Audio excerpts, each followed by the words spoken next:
The great chamber of the Galactic Council sat in the heart of Nexus Prime, a massive space station that orbited between three dying stars. The walls were made of crystal that could show images from across the galaxy, and today those walls showed nothing but death and fire. Ambassador Velthari stood in the center of the chamber, her crystal body shaking as she spoke to the 9 most powerful beings in known space. Her voice came out as music, but it was sad music that made everyone who heard it feel cold inside. She told them about her people, the Etherians, and how they had lived in peace for thousands of years on worlds made of light and crystal. She told them about the Quillians with their soft fur and gentle ways, and the Nixari who had never known war until now. All of them were dying, and she was here to beg for help. The Vexmore had come from the dark between the stars like a plague of insects. They were not just one species, but many, all changed by their masters into tools of war and hunger. They ate worlds the way fire eats wood, leaving nothing behind but empty rock and poisoned air. In 6 months they had taken 12 star systems, and they showed no signs of stopping. Velthari's crystal fingers moved through the air, and the walls came alive with pictures that made the council members look away. Cities that had stood for millennia were now just smoking holes in the ground. Orbital stations that had been homes to billions were twisted metal drifting in space. Worst of all were the processing centers where the Vexmore turned captured beings into more of themselves, growing their armies with each world they took. High Counselor Zephyron of the Nexari spoke first, his 4 arms moving in patterns that showed his deep worry. His people were the closest to the advancing Vexmore fleet, and 3 of their outer worlds had already gone dark. The signals had stopped coming 2 weeks ago, and the refugee ships that escaped told stories that no one wanted to believe. The Quillian representative, Elder Fluffwick, made soft clicking sounds that meant great sadness in her language. Her people had tried to negotiate with the Vexmore, offering them empty worlds and resources if they would just stop the killing. The Vexmore had responded by sending back the heads of the negotiation team in a cargo pod. One by one, the council members told the same story. Their fleets were broken, their worlds were falling, and they had no answer to the Vexmore way of war. The enemy did not fight like civilized beings who followed rules and tried to limit damage. They fought like wild animals that wanted to consume everything they touched. The Corothian delegate, General Vrextos, slammed his scaled fist on the table and roared that they should fight to the last being rather than admit defeat. But even as he spoke, his eyes showed the truth. The Corothians were the greatest warriors in the galaxy, and even they had lost 4 battle groups trying to stop the Vexmore advance. Their enemy was too many, too hungry, and too willing to die for their cause. As the arguments went around the table, growing louder and more desperate, Velthari raised her hand for silence. When the chamber grew quiet, she spoke words that made everyone stop breathing. She told them about the reports from the edge of the galaxy, about a species that lived on a world so deadly that most beings would die just from breathing its air. The humans of Sol 3 had only recently made contact with galactic civilization, and what the scouts had reported made no sense. They came from a planet where the weather could kill, where the very ground was poison to most life forms, and where every day was a battle just to stay alive. The other species called such worlds Deathworlds and considered them impossible to live on. Yet somehow the humans had not just survived but grown strong. The Council had tried to ignore the humans, thinking they were just another primitive species that would eventually destroy itself. But the reports kept coming in, and they were getting stranger.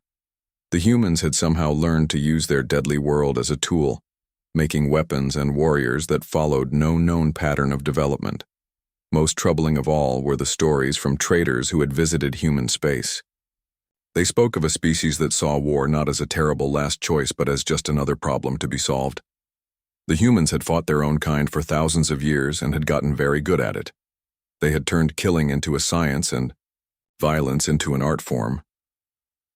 Velthari looked around the chamber and saw the fear in everyone's eyes. She was asking them to contact beings that might be as dangerous as the enemy they faced. But what choice did they have? The Vexmore were coming, and nothing in the civilized galaxy could stop them. The debate went on for hours, with voices raised and tempers high. Some council members said it was madness to bring such dangerous beings into their space. Others argued that the humans were too primitive to be of any real help. But as the arguments continued, more reports came in from the war front, and each one was worse than the last. Finally, Velthari played her last card. She activated the chamber's main display and showed them a real-time feed from the Nexari border, world of Kethalora. They watched in silence as Vexmore dropships fell from the sky like black rain, and the planetary defense grid died one station at a time. They saw the evacuation ships trying to escape, some making it to hyperspace while others died in balls of fire and metal. The vote was called, and it was close. 5 votes to contact the humans, 4 votes against. The message would be sent, but it had to be carefully worded. They could not appear weak or desperate, even though they were both. They had to ask for help in a way that would not make the humans think they could just take whatever they wanted. The message was written and rewritten a dozen times before the council agreed on the words. It was simple and clean, asking for humanitarian aid and medical supplies for the refugee populations that were fleeing the Vexmore advance. It specifically requested peaceful assistance only, with no mention of weapons or military support. What they did not know was that humans had a very different idea of what humanitarian aid meant.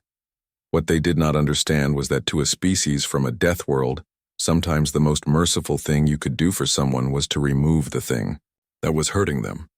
What they could not imagine was that their carefully worded request for peaceful help would bring them the largest and most terrible military force they had ever seen. The message traveled through hyperspace toward the small yellow star that the humans called Sul, carrying with it the hopes and fears of a dozen dying species. In 3 days it would reach Earth, and the galaxy would learn what happened when you asked Deathworlders for help. The message from the Galactic Council reached Earth on a Tuesday morning, appearing on the screens of the Terran Defense Coalition headquarters in Seoul. Admiral Lee Tae-jin was drinking his 3rd cup of coffee when the translation program finished, working on the alien text, and he nearly dropped the cup when he read what it said. He called for General Park So-min and Intelligence Director Kim Hee-won to come to his office right away, and within minutes, the 3 of them were staring at the holographic display that showed the message in both alien script and human text.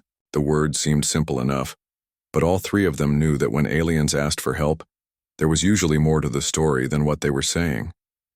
Kim Hee-won pulled up everything they had on the species mentioned in the message, and the pictures she showed made them all go quiet for a long time. The Etherians looked like living crystal statues, beautiful and delicate in a way that made you want to protect them. The Quillians were small and furry with big eyes that seemed to hold all the sadness in the world.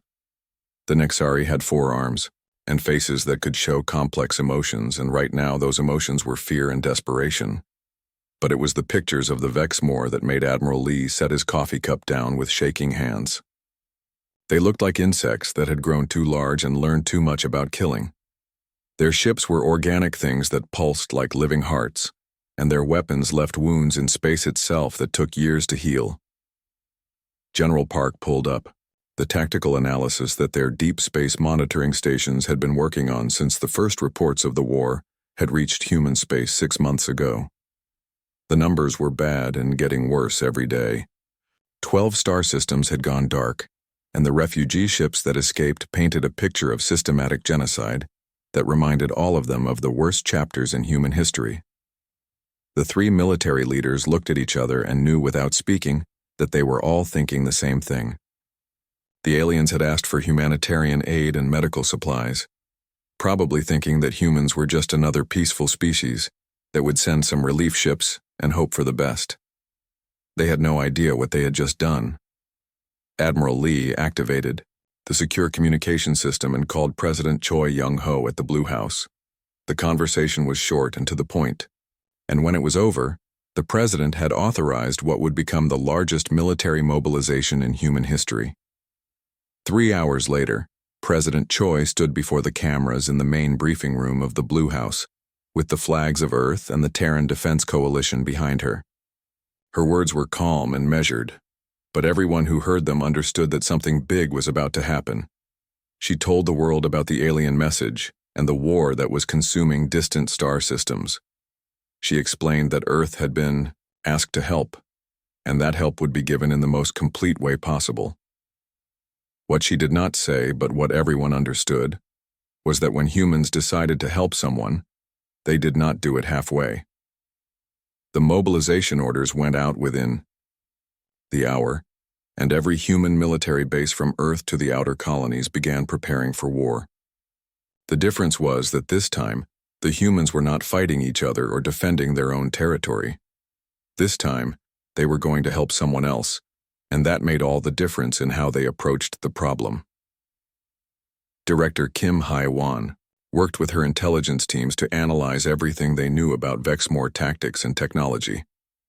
What they found was disturbing but not impossible to counter. The enemy relied on overwhelming numbers and biological weapons that were designed to work against civilized species who followed rules of war, but humans had never been very good at following rules when lives were at stake. Commander Yoon Dong-ha of the Terran Marines began loading his troops onto what the official manifest called medical relief transports. The ships were painted white with red crosses like hospital ships, but they carried enough firepower to level continents. The Marines themselves wore medical armbands over their combat armor, and their weapons were labeled as emergency surgical tools. Fleet Admiral Oh Min-kyung supervised the preparation of the Third Fleet, which would serve as the escort for the humanitarian convoy. The flagship Soul's Thunder was loaded with what the manifest called sterilization equipment, which was technically true if you considered plasma bombardment cannons to be tools for sterilizing infected areas. The refugee transport ships were the most impressive part of the operation, massive vessels designed to evacuate entire planetary populations if needed. Each one could hold millions of beings and keep them safe during long journeys through space. They were also armed well enough to fight their way through enemy fleets if evacuation became necessary. Dr. Song Mi-jung led the medical teams that would provide actual humanitarian aid once the shooting stopped. Her people were the best doctors and nurses that humanity could provide, trained to work in hostile environments and treat species they had never seen before. They packed their ships with real medical supplies alongside the weapons, because humans understood that winning a war meant nothing if you could not save the people you were fighting for. Colonel Bang Ji-hoon gathered his special forces teams for what the orders called rapid response medical deployment. His soldiers were trained to fight in any environment and under any conditions, from the frozen moons of Jupiter to the burning deserts of Mars. They would be the first humans to make contact with the enemy, and they were ready for whatever they might find. The preparation took 2 weeks, and during that time every human government and military organization worked together in a way that had not been seen since the species wars 50 years earlier. Old rivalries were put aside, and resources were shared without argument or delay. The aliens had asked for help, and humanity would answer that call with everything they had.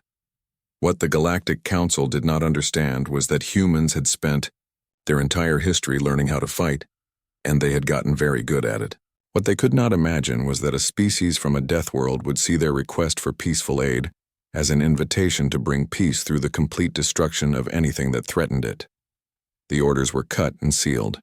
The ships were loaded and ready, and the crews had said goodbye to their families. Admiral Lee stood on the bridge of the Soul's Thunder and looked out at the largest fleet that humanity had ever assembled. 300 ships of war disguised as a medical relief convoy, carrying enough firepower to sterilize star systems, and enough compassion to rebuild them afterward. The jump coordinates were laid in for the Etherian home system, where the aliens were waiting for their medical supplies and humanitarian aid. They would get both, along with a demonstration of what happened when you asked Deathworlders for help. The fleet engaged their hyperspace drives and disappeared into the dark between stars, carrying with them the hopes of humanity and the promise of justice for those who could not fight for themselves. The first sign that something was coming appeared on the deep space sensors of the Nexari monitoring station at the edge of the Lumina system. Operator Zixnal had been watching the empty darkness for 3 days, hoping to see the small medical convoy that the humans had promised to send. Instead, his screens began showing readings that made no sense at all. The gravity distortions were massive, larger than anything he had ever seen before. The energy signatures looked like a battle fleet, but the humans had said they were only sending humanitarian aid. Sixnall checked his instruments 3 times, then called his supervisor, then called his supervisor's supervisor, because nobody was going to believe what was about to come out of hyperspace. When the human fleet dropped out of their faster-than-light travel, the sight made every alien who saw it stop what they were doing and stare. The lead ship was larger than some space stations, painted white with red crosses but bristling with enough weapons to crack a moon in half. Behind it came wave after wave of vessels, each one more heavily armed than the last. The official count was 312 ships, but that number did not include the fighter squadrons or the support craft, or the mysterious vessels that stayed in the shadows and did not answer when the aliens tried to scan them. What it did include was enough firepower to reduce the Vexmore invasion fleet to scattered atoms, and enough medical equipment to treat every wounded being in the galaxy. Ambassador Velthari received the communication request from the human flagship, with hands that shook so badly she could barely activate the display. She had expected to talk to some minor official about where to deliver medical supplies. Instead, she found herself looking at Admiral Li Tae-jin, a human whose eyes held the kind of certainty that came from a lifetime of winning battles. The Admiral's voice was polite, but carried an undertone that made Velthari's crystal body ring like a bell. He introduced himself and his fleet, explaining that they had brought the requested humanitarian aid and medical supplies. Then he said something that made the ambassador's world turn upside down. The humans had analyzed the situation and determined that the most effective medical treatment for the current crisis would be the complete removal of the Vexmore infection from this region of space. They had brought the necessary surgical tools and were prepared to begin the operation immediately. Velthari tried to explain that they had only asked for peaceful aid, that they did not want the humans to fight their war for them. Admiral Li listened politely, then told her that the humans had never learned how to treat a disease by ignoring the cause. If the Vexmore were making people suffer, then the Vexmore needed to be stopped, and stopping them was what humans considered to be basic medical care. Captain Ryu Sung-ho joined the conversation to explain the human tactical assessment.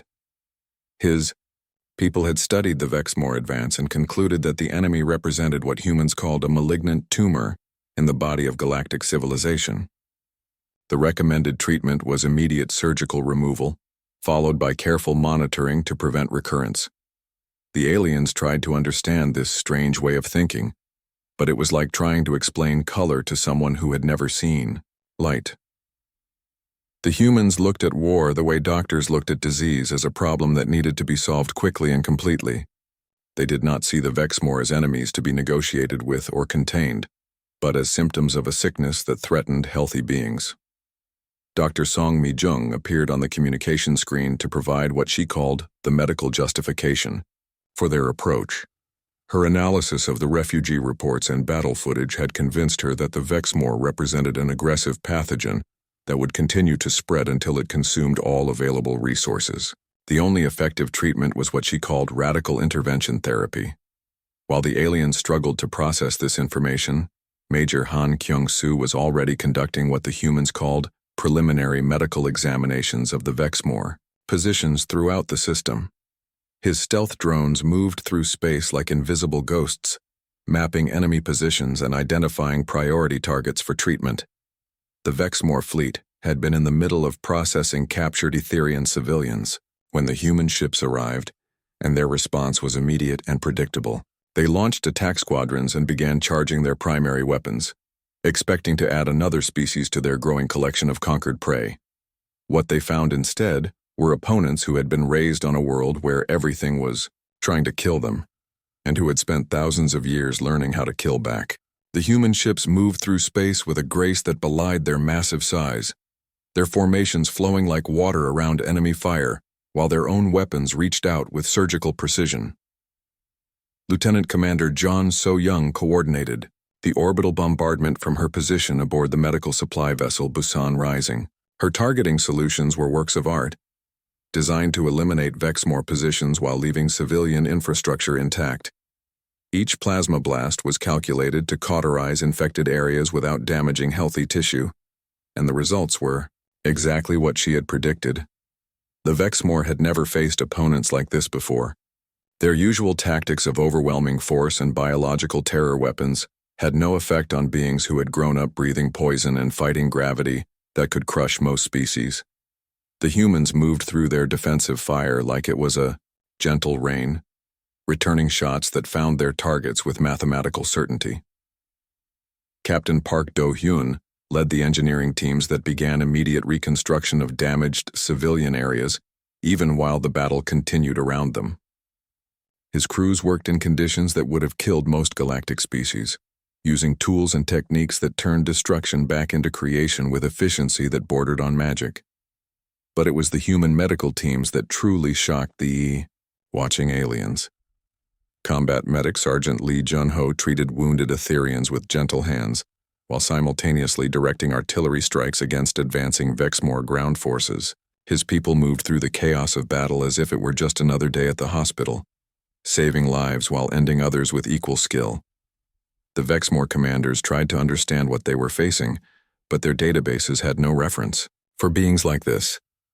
The humans fought like forces of nature rather than soldiers, bringing healing and destruction in equal measure. They seemed to genuinely care about the alien civilians they were protecting, but they showed no mercy at all to anyone who threatened those civilians. Ambassador Velthari watched the battle from her command center and realized that her people had made a terrible mistake. They had asked for help from beings who defined help very differently than anyone else in the galaxy.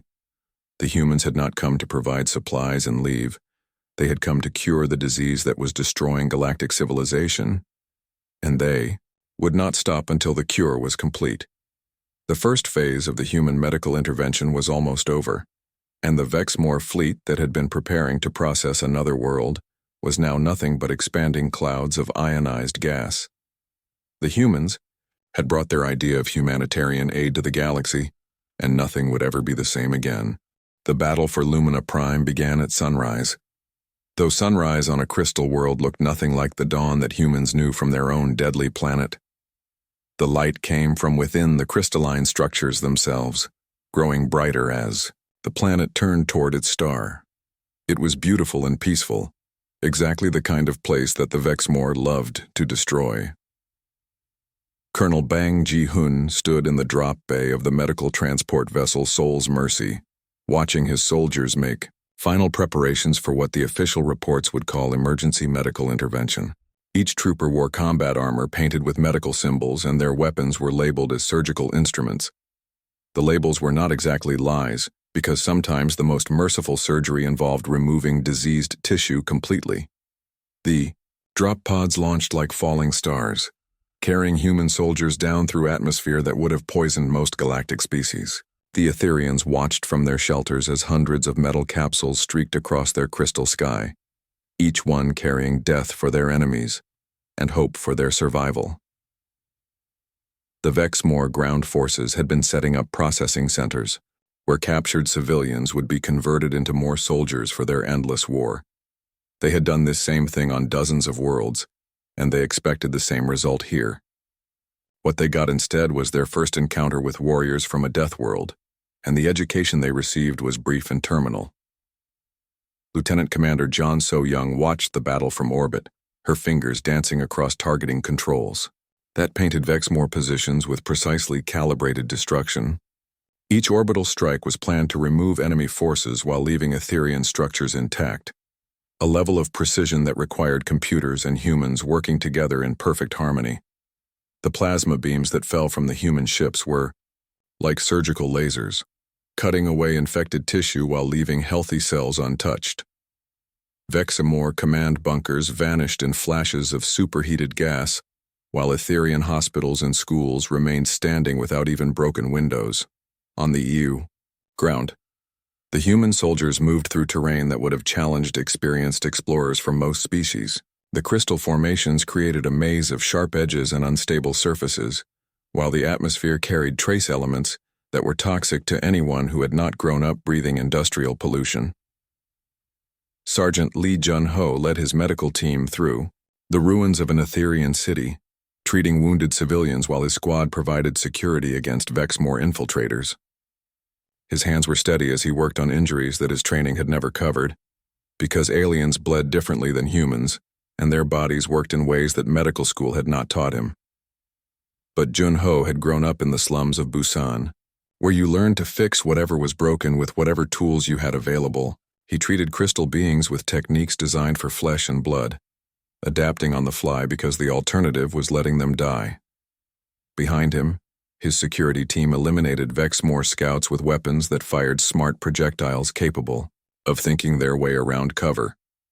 The most shocking moment of the battle came when Commander Yoon Dong-ha received reports of a Vexmore hive ship that had landed in the northern continent to establish a permanent breeding facility. The ship was the size of a city and crawled with defensive systems that had kept it safe through 100 previous invasions. Most galactic species would have avoided the hive ship or tried to negotiate with its occupants.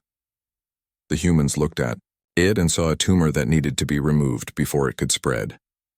Commander Yoon ordered immediate surgical intervention, and his Marines prepared for the kind of close-quarters battle that most civilized beings considered suicidal. The assault on the hive ship began with combat engineers using shaped charges to create entry points in the organic hull. The explosions looked like small suns against the dark surface of the alien vessel, opening wounds that began to heal almost immediately. The Marines went through those wounds like antibodies attacking an infection. Inside the hive ship, the fighting was unlike anything the galaxy had ever seen. The corridors were alive, pulsing with circulatory systems that carried nutrients and waste throughout the massive organism. The walls tried to close around the human invaders, but the Marines carried tools designed to cut through living rock and machinery that could think. Captain Park Do-hyun led the engineering assault teams deeper into the ship, following blueprints that his people had created by scanning the vessel's bioelectric patterns. They moved through chambers filled with half-formed Vexmore soldiers, stopping the creation process with weapons that turned organic matter back into its component elements. The hive ship's immune system fought back with everything it had, releasing toxins that would have killed most galactic species within seconds. The humans wore sealed armor and carried their own atmosphere, breathing recycled air that smelled like the factories where they had learned to build impossible things. Field Surgeon Dr. Kim Young-suk set up her operating theater in the middle of the battle, treating wounded Marines while explosions shook the organic walls around her. Her surgical tools were designed to work in zero gravity and hostile atmospheres, and her patients were soldiers who had been trained to keep fighting even when most of their blood was on the outside.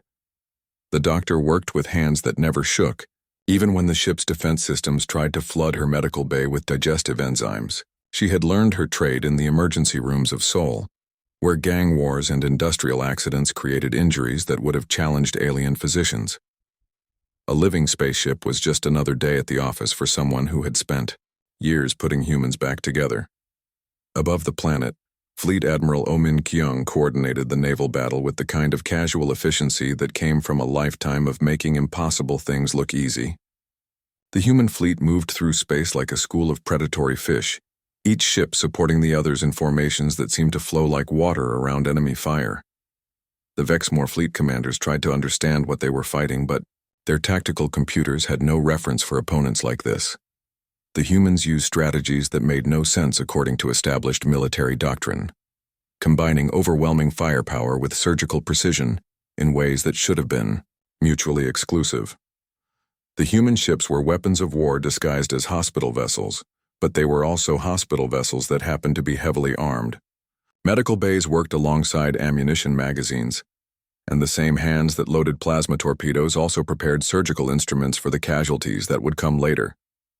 As the battle continued, the aliens watching from their shelters began to understand something important about these strange beings who had come to help them.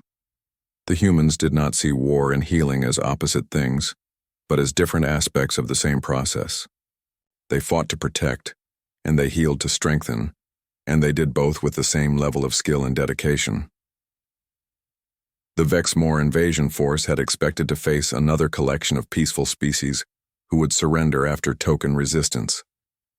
Instead, they found themselves fighting beings who had been raised on a world where survival meant constant warfare, and who had learned to turn violence into a tool for protecting others. By the end of the day, the Vexmore presence on Lumina Prime was completely eliminated. The hive ship was a hollow shell filled with human Marines conducting final sweep operations, and the orbital fleet was nothing but expanding clouds of superheated gas. The humans had demonstrated their version of medical care, and the patient was stable. 3 weeks after the humans had arrived at Lumina Prime, Admiral Lee Tae-jin stood in the communications center of the Soul's Thunder and prepared to deliver his medical report to the Galactic Council. Around him, the holographic displays showed the results of what the humans called their humanitarian intervention, and the numbers told a story that would change how the galaxy thought about war forever. The Vexmore presence in the Lumina system had been completely eliminated, not just defeated but surgically removed like a cancer that had been cut away by expert hands. The enemy fleet that had been preparing to process another world was gone, leaving behind only trace elements in the solar wind and the memories of beings who had learned what it meant to be truly safe. Ambassador Velthari appeared on the main screen, her crystal body still showing the stress fractures that came from too much fear and not enough sleep. She had spent 3 weeks watching the humans work, and what she had seen made her question everything she thought she knew about warfare and mercy. The human approach to military medicine was unlike anything in the galactic databases. They did not simply drive off invaders or negotiate ceasefires. They eliminated threats with surgical precision, while simultaneously healing the damage that those threats had caused. It was as if they saw war and peace as 2 parts of the same medical procedure. Admiral Lee activated the holographic display and began his presentation with the kind of calm professionalism that came from years of briefing politicians and generals. His analysis was straightforward and terrifying in its implications, delivered in the matter-of-fact tone of a doctor discussing treatment options with a patient's family. The Vexmore expansion had been stopped permanently, not just delayed or contained but ended completely. The breeding facilities that had produced new soldiers from captured civilians were now sterile metal shells, and the command structure that had coordinated attacks across dozens of star systems was scattered atoms drifting in space. Dr. Song Mi-jung joined the briefing to present her xenobiological assessment of the enemy species, and her conclusions made the council members lean forward in their chairs. The Vexmore reproductive cycle had been disrupted at the genetic level, their leadership caste had been eliminated, and their remaining population was no longer capable of the coordinated expansion that had made them such a threat. But the most impressive part of the human medical intervention was not the destruction they had brought to their enemies, but the healing they had provided to their allies. Fleet Admiral Nam Hoon-ki presented statistics that showed refugee processing rates, civilian casualty treatment, and infrastructure reconstruction that exceeded anything the galaxy had ever seen. The human medical teams had not only treated the wounded, but had begun addressing the psychological trauma that came from months of living under the threat of conversion into enemy soldiers. Combat medic Sergeant Lee Jun-ho had established counseling centers where Etherian children could learn that the monsters in the dark were gone and would never come back. Captain Park Do-hyun's engineering teams had done more than just repair damaged buildings. They had improved them using techniques that combined human industrial methods with alien architectural principles. The crystal cities of Lumina Prime were now stronger and more beautiful than they had been before the war began. The refugee camps that the humans had established were not temporary shelters but permanent communities designed to house displaced beings until their homeworlds could be reclaimed and rebuilt. Each camp had medical facilities, schools, and recreational areas that made them feel more like small cities than emergency housing. President Choi Young-ho's final message to the Galactic Council was delivered from the Blue House with characteristic human directness. She explained that the humanitarian mission had been completed successfully, but that human medical teams would remain in the area to monitor for signs of recurrence and to continue treatment of the affected population. What she did not say, but what everyone understood, was that the humans had established permanent medical stations throughout the region that could detect and respond to any future threats with the same efficiency they had shown against the Vexmore. The galaxy now had guardians who defined protection in terms that no previous species had ever imagined. The aftermath of the human intervention revealed the true scope of their approach to humanitarian aid. Colonel Bang Ji-hun's Marines had established training academies where local security forces could learn human military techniques adapted for defensive operations. The curriculum included everything from small unit tactics to the psychology of deterrence. Commander Ryu Seung-ho led the massive logistics operation that supplied not just the human forces, but the entire refugee population of 12 star systems. His supply ships carried food and medicine, but they also carried the tools and knowledge needed to rebuild entire civilizations from the ground up. The most surprising development came from Dr. Kim Young-suk's medical corps, which had begun cross-training. With alien physicians to share human techniques for trauma surgery and battlefield medicine, the humans were teaching other species how to save lives in conditions that had previously been considered hopeless. The Galactic Council's response to the human medical report was a mixture of gratitude and terror that would shape interspecies relations for generations to come. They had asked for humanitarian aid and received it in a form that exceeded their wildest hopes and fears. Ambassador Velthari submitted her final report with hands that no longer shook, because for the first time in months she was not afraid. Her words would be studied by xenopsychologists and military historians for centuries, but the core message was simple enough for anyone to understand. The humans had given them more than aid. They had given them something that most galactic species had forgotten was possible. They had shown that there were beings in the universe who would fight not for conquest or resources, but simply because others were suffering and needed help. But the report also contained a warning that every species in the galaxy would need to remember. The humans were capable of mercy that bordered on the divine, but they were equally capable of wrath that could erase entire civilizations from existence. The same hands that had gently treated wounded children had also turned enemy fleets into expanding clouds of ionized gas. The human fleet remained in the region not as occupiers, but as what Admiral Lee called medical monitoring stations.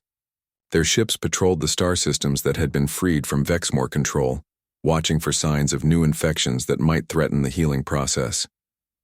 The galaxy had learned something important about the species that lived on the Death World, at the edge of known space. When humans offered to help, they did not just treat the symptoms of the problem, but eliminated the disease completely. They brought healing and destruction in equal measure, and they would continue to do both for as long as they were needed. The message had been simple. Aliens begged for aid from the Deathworlders.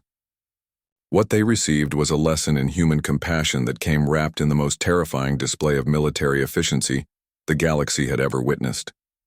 The humans had come not as conquerors but as healers who understood that sometimes the most merciful thing you could do was to remove the source of suffering completely and permanently.